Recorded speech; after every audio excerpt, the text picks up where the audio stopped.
Hey friends, it's Laura with Laura's Handmade Haven. Welcome or welcome back. I'm so glad you joined me today. I am so excited to share this scrappy quilt that I put together.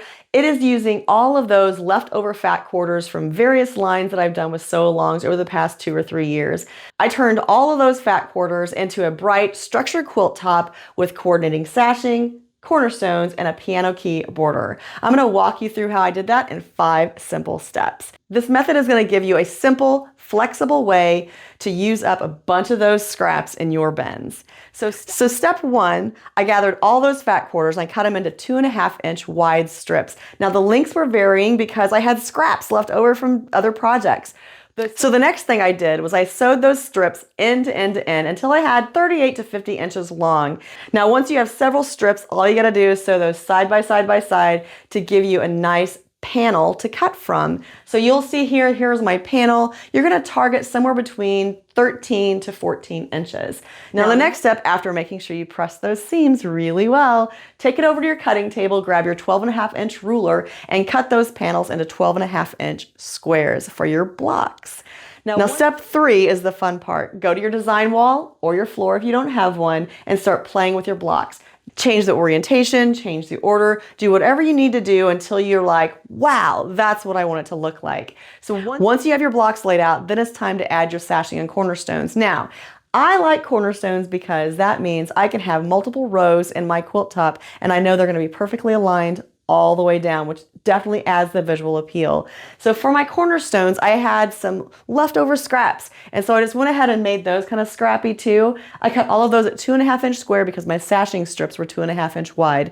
I added sashing strips to all the sides of the blocks to put the 9 blocks together in the quilt top center. Now those cornerstones, remember, help me keep all of my blocks perfectly aligned vertically and horizontally throughout the quilt top center.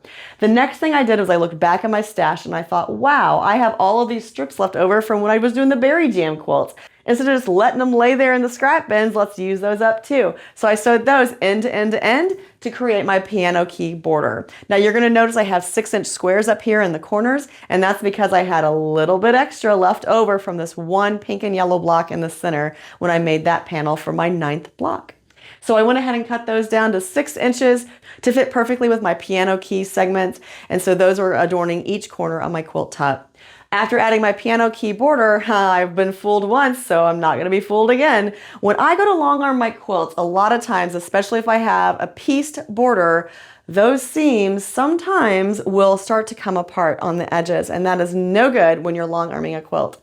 So what I decided to do as my final step to creating this quilt top was adding a 3-inch border on the outside edge. That gives me a really nice straight solid border all the way around the perimeter of my quilt, and it makes sure when I go to long arm it that it will not be fraying and it will not be an issue. This was such a fun way to use up leftover pieces from past projects while creating something new and coordinated. I am so happy with the way this turned out, and I hope that you like it too. Now, if you would be interested in seeing a detailed step-by-step tutorial on this quilt top in 2026, leave me a comment down below. If I get enough comments, then I will get it scheduled for 2026 and we'll make a quilt similar to this together on the channel.